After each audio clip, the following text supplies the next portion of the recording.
Now for our third comparison, we've got SUVs, and how could we forget about SUVs when we are talking about India, right? Well, three very interesting contenders. Behind me is the one that started it all in India way back in 1998. The Safari, the Tata Safari, was the first car ever to be produced in India. This big guy came along and well became an instant success, and in fact even today it is one of the highest selling SUVs in India, even after, well, 10 years. And on the other side, on the third side, we've got the newest kid on the block, which is Nissan's Terrano. In fact, it just celebrated its first year anniversary just a couple of days back. So, well, let's just get on with it.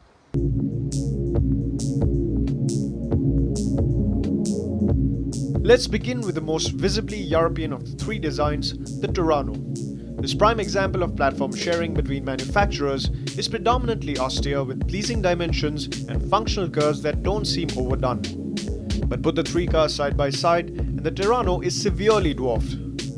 Once you get on the insides too, you realize that the interior space is in fact just a little more than an average C-segment sedan.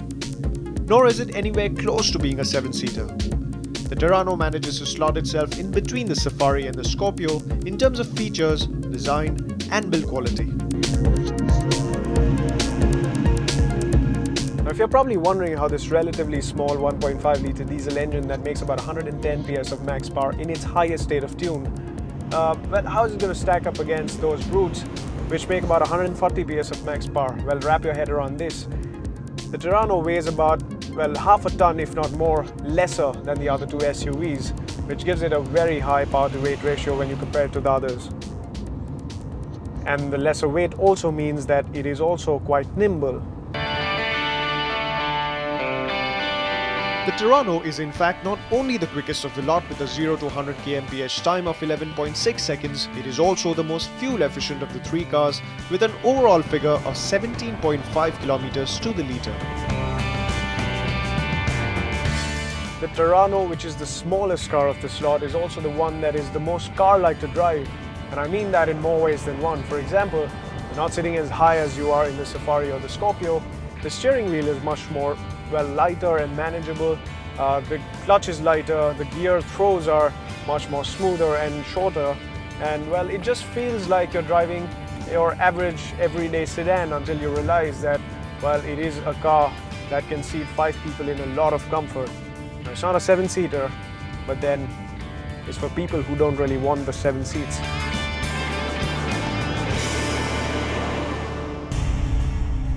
But if you want that extra row of seating, well, we've got you covered. This is Mahindra's all-new Scorpio. The Scorpio's generation change has a lot of remnants from the past, but what Mahindra have cleverly managed to do is make the front and rear ends look different. But while the newly designed front end looks quite striking and contemporary, the rear end might just be a little bit too ostentatious. But it gets better once you get on the insides, as nothing in here looks like it belonged to the outgoing model. A lot of features that made the XUV 500 quite a value proposition have trickled down into the new Scorpio. Add a nice pleasing layout and it gives the Scorpio a significant advantage over the competition. The ergonomics too have been reworked, but they are not perfect. Overall though, the Scorpio is the better car to be inside.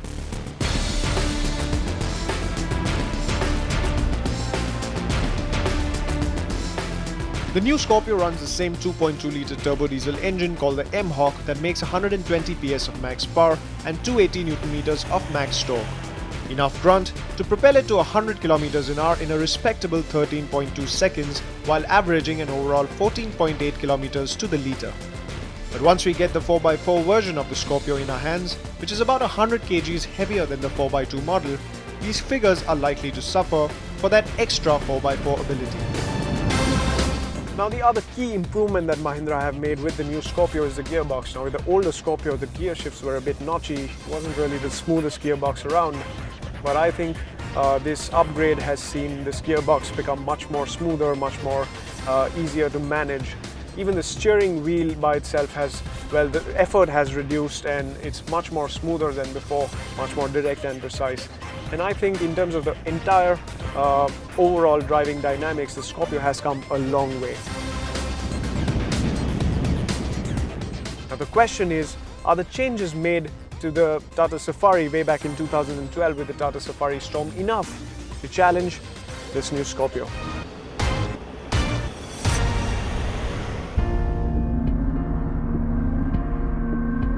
In terms of design, many would argue that Tata didn't do as much as everyone had expected after Project Merlin. Some would argue that it is perhaps too tall for its footprint. But no one will refute the fact that the Safari Storm is the car with the most presence. The Storm is the largest car of the three present here, and that immediately translates into more interior room. Now on the insides, to be fair, the Safari Storm is the oldest car of the lot, and that shows in the state design of the interiors when you compare it to the fresher ones on the other cars, not to mention the lack of features. Tata's build quality has come a long way from the time the late Carl Slim took charge, and this shows, but it still has some way to go.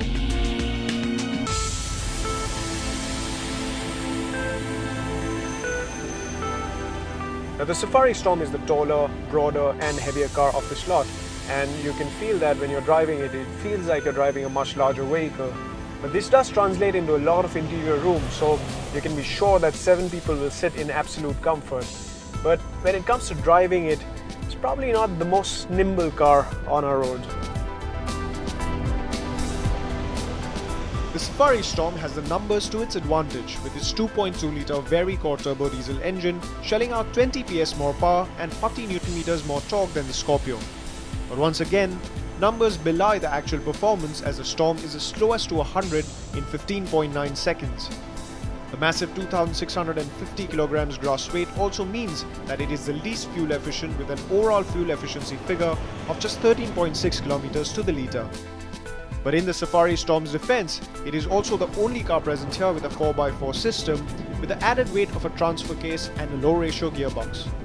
But what truly makes it an off-roader is that it also gets a limited slip differential, which even the Scorpio's 4x4 version does not get. Well, it's quite difficult to pick a clear winner in this test, but one thing is for sure, that the Safari Storm has a lot of ground to cover in this particular comparison. Now, if I were to choose between the Nissan Terrano or the new Scorpio, one of which is royalty in this segment, an indigenous royalty, and the other is a foreign pretender to the throne, well, it actually boils down to what you want. Now, if you're not looking for a 7-seater per se, but you want a nice, docile, easygoing SUV that you want to drive around town and, well, you don't mind throwing it in corners once in a while, I think you'd be happy with the Terrano. But if you're looking for a 7-seater for your family, something that gives you a little bit more value for money and contemporary features, then I think the Scorpio is the car for you.